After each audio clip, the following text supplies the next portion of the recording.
Alright students, this is section 2.2 for Math 2, and we'll be talking about multiplying polynomials.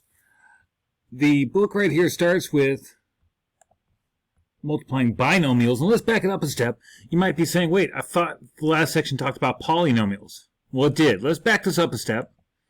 The definition for polynomial says, consisting of several terms. That is 100% correct. But what does that actually mean? Well, usually it's algebraic terms. What does that mean? Let's go to another website. This is actually Math is Fun. It's actually a pretty good website. This right here is a perfect example of a polynomial. So let's take a look at that. What you see here, there are different terms. What it is in algebra, only certain terms can be added together. So this 4x squared could never be combined with a 3x because it has a y squared in it. It has x and a y. This is just an x. This one's just a constant, what we call a constant term. It's just a whole number with no variable. So that by itself, there are 3 terms there. We would call this a trinomial. In general, a polynomial is just something with many terms. A trinomial then would have 3 terms. A binomial would have 2 terms. A monomial would have 1 term. All right. So the book goes through 2 methods, and that's what we'll try and do today, is try and explain what they did. They use both what's called the horizontal method, a vertical method, and the FOIL method. So I guess that's 3 methods. All right. FOIL is sort of the most common one, but we'll go over the other 2 as well, just so we can sort of see what's going on here. So at the heart of it, you have this. You're trying to multiply 2 binomials, x plus 2 and x plus 5. Let's see if we can make sense of what they did there.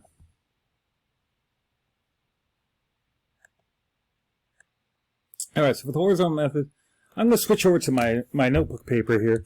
And I would encourage you to do that as well. Even though it's done in the book, having notebook paper is good practice for keeping it straight. So what it is they're basically distributing the x times all of this and the 2 times all of this. So you can sort of think of it as x times x plus 5 plus 2 times x plus 5. So they're doing the x times all of it and the 2 times all of it, and writing it this way. Now, when you multiply these x times x, you get x squared, and x times 5 is 5x. Okay? It's important, x and x is x squared. You got to make sure you have that exponent on there. Distributing this, you get 2 times x and 2 times 5, which would be 10. So I draw the arrow so I don't forget about that 5 there. Okay? The next part is the key step in simplifying polynomials. You got to find the 2 terms that are the same, and you can combine those. Okay, x squared does not combine with x because it has a second degree. This is just first degree, and this is just a constant term. So this is where we're done. And at this point, there were no negatives, so we didn't have to worry about any of that. Everything just added together. Well, not everything, only the 5x and the 2x. The second method they use in the book is the vertical method. Now, this is sort of like, I know it's kind of weird, but it's very much like if you were trying to do 34 times 12. Whoops. Let's try that again. If you're doing 34 times 12, you do 4 times 2 and 4 times 1. 4 times 2 is 8, 4 times 1 is 4. Then with the 3, it's really representing 30, so you skip a space here, and then you multiply that out, and then you add them up. So if you remember multiplying this way and you liked it, you might want to try the book's method of vertical. That's essentially what they're doing here. Negative 4 times the 3 gave you negative 12. Negative 4 times the x gave you negative 4x. X times the 3 gave you 3x, and they lined it up here. That is nice. They lined the x's up. That's why I like the vertical method. X times x is x squared.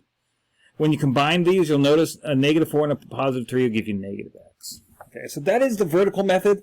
It works very much the same, but most commonly probably taught is the FOIL method. Okay, so FOIL is just 4 letters, and it stands for first, outer, inner, and last. Now, if you've seen this already, you can all just move on, but if you need a refresher course, let's switch over to the paper. Now they did x plus 1 and x plus 2. So it's just like what we did before, except for first, x times x is x squared. Outside is the two outer ones, x times the 2. Inside is the two inner ones, the two ones on the inside, 1 times x. And then the last one here and the last one here. 1 times 2 is 2. Now again, you have to pay attention to the symbols, but they're all positives here, so everything worked out. There's nothing really to worry about. The next part is you can only add things that are the same. You can only combine like terms. And what I mean is x's with other x's do not go with x squareds.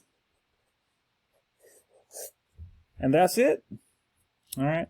There are more higher levels of this when you have a binomial and a trinomial, but essentially if you use the arrows and make sure everything multiplies, it works out very much the same. All right. Thanks for watching.